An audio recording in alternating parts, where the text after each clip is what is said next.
एक बड़ी विचित्र बात है, वितृष्णा पैदा करने वाली बात है कि बेनजीर भुट्टो का लड़का वहां ये क्यों कह रहा है कि हमारे उनके शब्द हैं बिलावल भुट्टो के कि हमारे अपने लोग इंडियन पार्लियामेंट में बैठे हैं। ये अपने लोग क्या होता है? ये गैंग चला रहे हो क्या? कौन लोग हैं जिनकी ओर बिलावल इशारा कर रहा है? मैं उसको गंभीरता से नहीं लेता, क्योंकि वो बालक वही है जो कह रहा था कि दरिया में खून बहेगा, और कुछ नहीं बहा, खुद छुप के बैठ गया। जब वहां बम गोले गिरे तो अपना मेज के नीचे छुप गया है, बोला जब बम गोले बंद हो जाएंगे तब निकलूंगा। और उससे पहले माइक पे चिल्ला रहा था, इसने किसी सिरफिरे को माइक मिल जाए तो कुछ भी बोलता है लेवल। वो कह रहा था दरिया में मोदी, दरिया में खून बहेगा।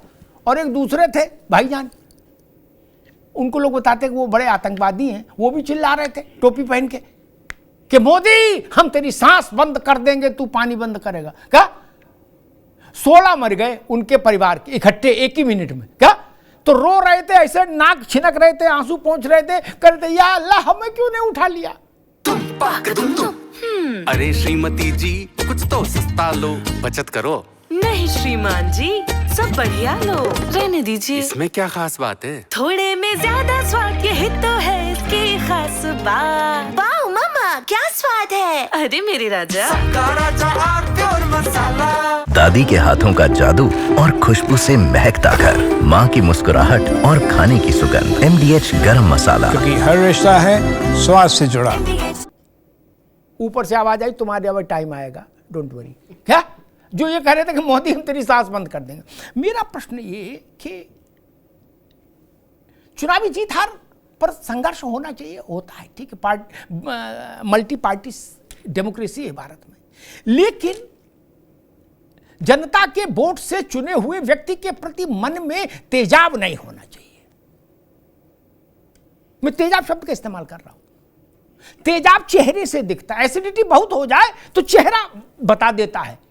समझदार डॉक्टर दूर से बता दे कि भैया तुम्हें एसिडिटी बहुत ज्यादा है, क्या ठंडा दूध पियो फ्रिज का। ये एसिडिटी क्यों है? इतना इतना अम्ल क्यों है? इतना क्यों है एसिडिटी? क्या आप हमारे आपके चिढ़ने से मोदी प्रधानमंत्री नहीं रहेंगे? रहेंगे।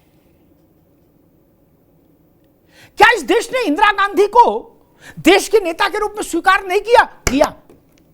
तो मोदी को क्यों नहीं कर सकते? क्यों नहीं कर सकते? जिस वोट से इंदिरा गांधी चुनी गई और 52 में आकर जिस वोट से पंडित जी चुने गए, 47 में वोट से नहीं चुने गए थे पंडित जी। ये भी ख्याल रखो, कई बार लोग सारा उनके में जोड़ देते हैं कार्यकाल। 47 से 52 तक दूसरे किस्म का कार्यकाल है। वो नॉमिनेटेड प्राइम मिनिस्टर थे, इलेक्टेड हुए 52 के चुनाव के बाद, इसलिए 52 से 64 तक का जोड़ो, जब तक पंडित जी जिंदा रहे। खैर वो बहस फिर कभी। मैं कहता हूं वही सम्मान भारत के हर प्रधानमंत्री के लिए क्यों नहीं? ये मानसिकता का प्रश्न है राजबाबू। एक प्रश्न आया था, मेरे दिमाग में बात आ जाती तो मैं बोलता जरूर हूं, फिर बाद में जो हो तो होता रहे। जो शास्त्री जी प्रधानमंत्री चुने गए, अशोक भाई सुन लीजिए, वो गरीब परिवार के पुत्र थे, लेकिन भारत आज भी ईमानदारी के मामले में उनको 24 कैरेट का सोना घोषित करता है। उतना विश्वसनीयता किसी नेता की ईमानदारी के मसले पर नहीं जितनी शास्त्री जी की। शास्त्री जी को लोगों ने कहा जब प्रधानमंत्री बन गए कि आप वहीं रह लो 3 मूर्ति में ही। अब शास्त्री जी को इतना इल्म नहीं था कि मसला क्या गंभीर कहां से हो जाएगा, तो उनने कहा कि ठीक है भाई वहीं रख दो झोला वोला, वहीं ठीक है। बाल बच्चों से मैं नाम नहीं लूंगा, एक बड़े परिवार से आवाज आई, नो अब तुम 3 मूर्ति में रहोगे, तुम्हारी इतनी हैसियत। ये भाव बताता है कि हम अपने अलावा किसी को नहीं मानते। ये भाव गलत है। इस लोकतंत्र को यहां से समझिए। मुलायम सिंह जी किस परिवेश से उठकर आए, अशोक यादव बैठे हैं, लेकिन उत्तर प्रदेश के मुख्यमंत्री हुए। मायावती जी किस परिवेश से आई, 4 बार उत्तर प्रदेश चीफ मिनिस्टर हुई। कल्याण सिंह जी किस परिवेश से आए, चीफ मिनिस्टर हुए। राजनाथ जी किस परिवेश से आए, इनके परिवार में कोई नेता नहीं था कि जिसने इनको उठा के बैठा दिया हो। क्या इनका सम्मान नहीं होना चाहिए? क्या हम ही हम हैं? हम ही हम हैं तो क्या हम हैं? मैं इस बात से बड़ा खिन्न रहता हूं। कहा जा रहा है सेना को बधाई दी जाए लेकिन मोदी को क्यों? क्यों भैया? सेना मोदी के ही निर्देश पर मूव कर रही है। ऐसा समय आ गया कि सेना अपना ऑर्डर खुद ही टाइप किया और खुद ही दस्तखत करके चाइना निकल जाएगी। बोले आज भूटान चलने का मन है, बोले हाँ एयरफोर्स वाले को भी फोन कर लो, बोले आ जाओ गुड्डू चलते हैं आज भूटान में सटासट कर दें। ऐसा तो नहीं ना, ये पाकिस्तान की सेना नहीं है कि जहां मुनीर 2-4 घंटा मार दे परवेज उसके शरीफ के कभी भी। ये भारत की सेना है, ये भारत की लोकतांत्रिक सरकार के अधीन ही संचालित होती है। और एक बात कह के बात समाप्त करूंगा। अशोक भाई ने या राज भाई ने कहा कि नेहरू जी और इंदिरा जी की बात, वो बड़े नेता हैं, मैं सच कह रहा हूं, इसलिए उनकी बात होगी, आज भी होगी और 100 साल बाद भी होगी, इससे मत चिढ़िए। उनके अच्छे की तारीफ होगी तो बुरे की भी तारीफ पर भी प्रश्न खड़े होंगे। क्या नेहरू और इंदिरा को ओमिट करके चल सकते हैं हम? नहीं ना। उनको हटा के इतिहास लिख सकते हैं? नहीं। औरंगजेब की बात करते हैं और जो पब्लिक डोमेन में है राज भाई, उसकी समीक्षा होगी, बुरा नहीं मानना चाहिए, चाहे आज हो और चाहे दिवंगत हो। क्या समस्या है?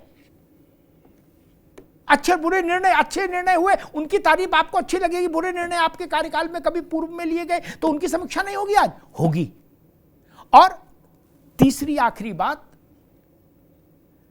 आपको चुनाव आयोग पर भरोसा नहीं, मान लेते हैं, क्या करेंगे? मुझे उत्तर बताइए। बोले बम फोड़ेंगे, ओके फोड़ दिया बम, बम से मान लीजिए कुछ नहीं हुआ, मेज पे अगर मुक्का मार दिया तो कांच टूट सकता है, इसके अलावा कुछ नहीं होना। फिर क्या करेंगे? सुप्रीम कोर्ट जाएंगे। यही लॉजिकल है उसके प्रक्रिया। सुप्रीम कोर्ट ने मान लीजिए, दो ही तरीका, या तो आपकी बात मानेगा या रिजेक्ट कर देगा। मान लीजिए रिजेक्ट कर दिया, मान लीजिए एक 50%, तब क्या करेंगे? अपने कार्ड छपा देंगे, उसमें दस्तखत आप ही से जयराम रमेश से कहेंगे तुम ही दस्तखत करके मतदाता प्रमाण पत्र बांट दो सबको। क्या करोगे? संवैधानिक संस्थाओं को ऐसे खारिज मत करिए मेरे भाई। बोले ये चोर है, अच्छा जी, कल सुप्रीम कोर्ट आपके मन से नहीं चलेगा तो आप उसको भी ऐसे घोषित करोगे?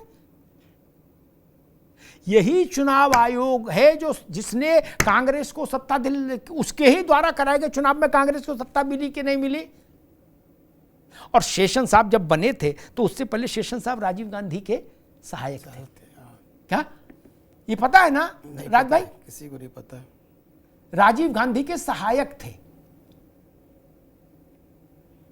लोग अपने सहायकों से ऐसा भी कहते हैं तो सुनो एक काम करो, जरा गेट बंद करके निकलना और 2 चाय बोल देना है और डिस्टर्ब मत करना। वो बाद में बने थे? नहीं बने थे। गिल क्या थे? गिल क्या थे?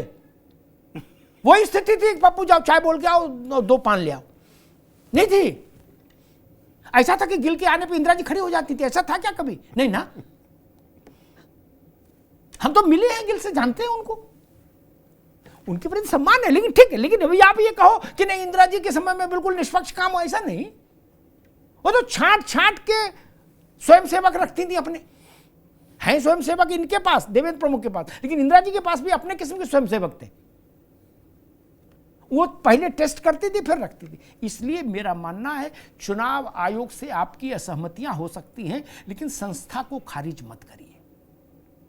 संस्था वही है जो अभी भी चुनाव कराएगी और 27 में यूपी का भी कराएगी अशोक भाई, और 29 का देश का भी कराएगी। अच्छा लगे तो भी और खराब लगे तो भी। हाँ, और दूसरी सलाह ये कि 2 मतदाता पहचान पत्र मत रखिए। पता नहीं कब कहां कौन सा ग्रह खराब हो, मार्केश लग जाए और बवाल हो जाए। धन्यवाद।